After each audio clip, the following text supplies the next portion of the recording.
Note மேக்கிங்கில் வந்து first நம்ம எழுதும்போது நிறையா எழுதி வச்சுட்டு இருக்க மாதிரி இருந்துச்சு. அப்போ நான் நிறைய டாப்பர்ஸ், யூபிஎஸ்சி டாப்பர்ஸ், டிஎன்பிசியில் டாப்பர்ஸ்லாம் நோட் மேக்கிங்கில் என்னென்ன சொல்கிறாங்கன்ற மாதிரி அவங்க பார்த்தேன். அது யூத் பேப்பரின் இனிய வணக்கம். மறக்காமல் சப்ஸ்கிரைப் பண்ணுங்கள், பக்கத்தில் இருக்க பெல் ஐகானை கிளிக் பண்ணுங்கள். தேங்க்யூ. யூத் பேப்பர்ஸ் நண்பர்களுக்கு வணக்கம். என்னுடைய பேர் டி பாண்டீஸ்வரி. இப்போ நடந்த குரூப் 1 டிஎன்பிஎஸ்சி எக்ஸாமினேஷனில் தேர்ச்சி பெற்று deputy superintendent of police select பண்ணியிருக்கேன். இது என்னோட முதல் முயற்சி. இப்போ நோட் மேக்கிங் அப்படின்னு எடுத்துக்கிட்டோன்னா, நோட் மேக்கிங்கிறது எதுக்காக நம்ம ஃபஸ்ட்டு ஆரம்பிக்கிறோன்னா, அது வந்து ரிவிஷனுக்காக தான். ஏன்னா பெரிய பெரிய புக்கில் நம்ம நிறைய விஷயம் அங்கங்கே படிச்சிருப்போம். அதை வந்துட்டு அந்த கடைசி நிமிஷம் நம்மளால் ரிவைஸ் பண்ண முடியாது. அதுக்காக தான் அந்த நோட் மேக்கிங். அதை நம்ம எவ்வளோ சிம்பிளாக எடுத்துக்கிறோன்றது தான். என்னோடய ப்ரிலிம்ஸை பொறுத்த வரைக்கும் அது ஒரே நோட்டில் முடிஞ்சிருச்சு. எல்லா சப்ஜெக்ட்டையும் நான் ஒரு நோட்டில் எடுத்துக்கிட்டேன்.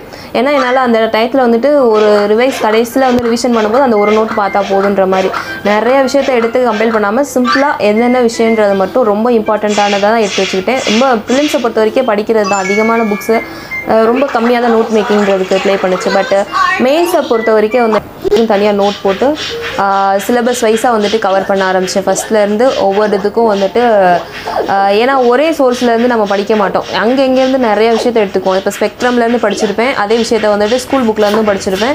கரண்ட் அஃபேர்ஸ்லேயே வந்துட்டு ஏதாச்சும் வந்துட்டு ரிலேட் பண்ணக்கூடிய விஷயங்கள் இருக்கும். அந்த மாதிரி வந்துட்டு நோட் மேக்கிங்கிறப்ப அந்த ஹெட்டிங் கீழே நம்ம புதுசாக ஒரு ஹெட்டிங் போட்டு அதுக்கு ஸ்பேஸ் விட்டுறது. ஸோ அதை நம்ம ஆட் ஆன் பண்ணிக்கிட்டே போகலாம். ஸோ இதெல்லாம் என்னோடதெல்லாம் வந்துட்டு ஹேண்ட் ரிட்டன் நோட்ஸாக தான் எடுத்துக்கிட்டேன். ஸோ எல்லாமே வந்துட்டு 2 நோட் ஒவ்வொரு சப்ஜெக்ட்டுக்கும் வந்துட்டு இப்போ எடுத்துகிட்டு, ஸோ நெக்ஸ்ட் டைம் அதே ரிவிஷன் பண்ணுறதுக்கு எனக்கு யூஸ்ஃபுல்லாக இருக்கணும். ஒவ்வொரு சப்ஜெக்ட்ஸுக்கும் இதே மாதிரி நோட் போட்டு ஒவ்வொரு ஹெட்டிங்க்கும் கீழே கரண்ட் அஃபேர்ஸையும் எடுத்துக்கணும். ஒவ்வொரு சோர்ஸ்லேருந்து டிஃப்ரெண்ட் ஐட்டம்ஸ் எடுக்கும்போது அதை எடுத்து வச்சுட்டு ரிவிஷன் பண்ணணும். என்னோடது இப்போ வந்துட்டு ஒரு 9 சப்ஜெக்ட்ஸ்க்கு வந்துட்டு இப்போ 9 நோட் போட்டேன்னா அதை கம்பைல் பண்ணி கடைசியாக ஒரு நோட்டுக்குள்ளே கொண்டு வந்தேன். அது அப்புறம் ஒரு பேஜில் ஒட்டுற அளவுக்கு அப்படியே நான் ஷார்டன் பண்ணிகிட்டே இருந்தேன். ஸோ ரிவிஷன் பண்ண நம்மளுக்கு இன்னும் இது இம்பார்ட்டன்ட், இதுதான் இம்பார்ட்டன்ட் அப்படின்னு லாஸ்ட்டாக வந்துட்டு மெயின்ஸ் கிட்ட வரும்போது ஒரு நோட்டாக வந்துட்டு போட்டு அந்த ஒரு நோட்டுக்குள்ளே 9 சப்ஜெக்ட்ஸும் இம்பார்ட்டண்ட்டாக எடுத்து வச்சுட்டு அதை ரிவைஸ் பண்ணிகிட்டே இருப்பேன். ஒவ்வொரு எக்ஸாம் போகும்போதும் அதை ரிவைஸ் பண்ணுவேன். அதுக்கப்புறம் வந்துட்டு அதை ஒரு பேஜுக்குள்ளே ஒரு சப்ஜெக்ட்ன்ற மாதிரி எனக்கு தேவையானதை மட்டும் நோட் மேக்கிங். இதுதான் எனக்கு ரொம்ப ஹெல்ப்ஃபுல்லாக இருந்துச்சு. ரிவிஷன் பண்ணுறதுக்கு ரொம்ப ஈஸியாக இருக்கும். அப்போ வந்துட்டு பெரிய புக்கு பாலிட்டியை தூக்கி வச்சு நம்ம பார்த்தோன்னா இம்பார்ட்டன்ட் இது இம்பார்ட்டன்ட் இல்லைன்னு தெரியாது.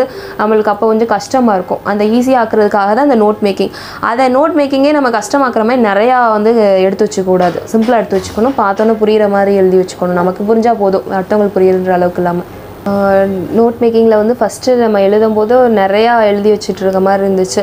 அப்போ நான் நிறைய டாப்பர்ஸ், யூபிஎஸ்சி டாப்பர்ஸ், டிஎன்பிசியில் டாப்பர்ஸ்லாம் நோட் மேக்கிங்கில் என்னென்ன சொல்கிறாங்கன்ற மாதிரி அவங்க பார்த்தேன். அது என்ன ஹெல்ப்ஃபுல்லாக இருக்கும் அவங்களது சொல்கிறதுல அப்படின்றப்ப அவங்க ரொம்ப சிம்பிளாக வந்துட்டு ஒரு பிக்சராக போட்டு ஒரு விஷயத்தை ஞாபகம் வச்சுக்கிறது, ஒரு டிஃப்ரெண்ட் கலர்ஸ் யூஸ் பண்ணுறது ஒரு இடத்துல வந்துட்டு அந்த மாதிரிலாம் வந்துட்டு பண்ணியிருந்தாங்க. நிறைய பேரோட இதில் பார்த்த வீடியோவில் வந்துட்டு நான் தெரிஞ்சுக்கிட்ட விஷயம் அதை நான் அப்ளை பண்ணேன். எல்லாத்தையும் முடியாட்டாலும் என்னால் என்னென்ன பண்ண முடியுன்றதை அந்த நோட்குள்ளே வந்துட்டு பண்ணேன். ஒரு டயக்ராமாக வந்துட்டு போட்டு வச்சுக்கிறது ஈஸியாக வந்துட்டு அதை இது பண்ணுறதுக்கு. பார்த்தோம்னா அந்த இப்போ ஜாகிரஃபிலாம் என்னோடய நோட்ஸில் வந்துட்டு ஒரு மேப்பாக தான் போட்டு வச்சுருப்பேன். அது ஃபுல்லாக வேர்டிங்காக இருக்காது.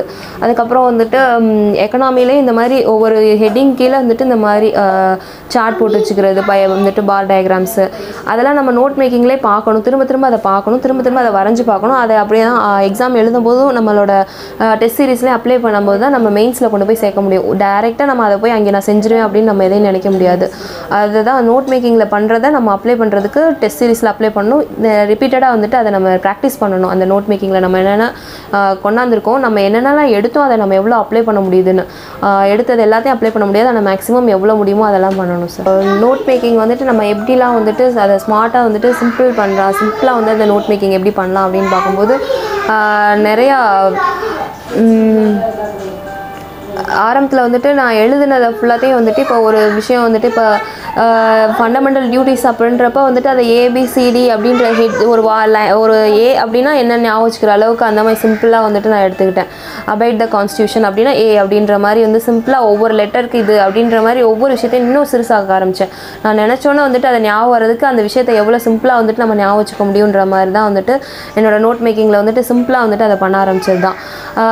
அதுக்கப்புறம் வந்துட்டு நிமோனிக்ஸ் இந்த மாதிரி யூஸ் பண்ணுறது, நிறையா ட்ராயிங்ஸாக யூஸ் பண்ணுறது, இந்த மாதிரி தான் சார் என்னோடய நோட் மேக்கிங் வந்துட்டு கொண்டு போன வந்துட்டு அந்த நோட்டை வந்துட்டு ஃபைனலாக வந்துட்டு ஒரு நோட்டாக அந்த எவ்வளோ பெருசாக நம்ம ஒரு பெரிய நோட்டு ஒரு சப்ஜெக்ட் போட்டதை மொத்தமாக 9 சப்ஜெக்ட்ஸ்க்கும் ஒரு நோட்டாக கொண்டாடுற அளவுக்கு அதை நம்ம சிறுசு பண்ணணும்னா நம்மளுக்கு அதில் ஏற்கனவே இருக்கிற விஷயங்கள்லாம் நல்லா தெரிஞ்சிருந்தால் தான் அதை சிம்பிளாக எழுத முடியும்.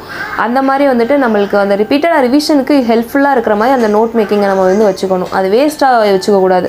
சும்மா நானும் நோட்ஸ் எடுத்துன்ற மாதிரி இல்லாமல் அதை ஹெல்ப்ஃபுல்லாக வந்துட்டு ஃபைனலாக வந்துட்டு நமக்கு அது ரொம்ப ஹெல்ப்ஃபுல்லாக இருக்கும். அந்த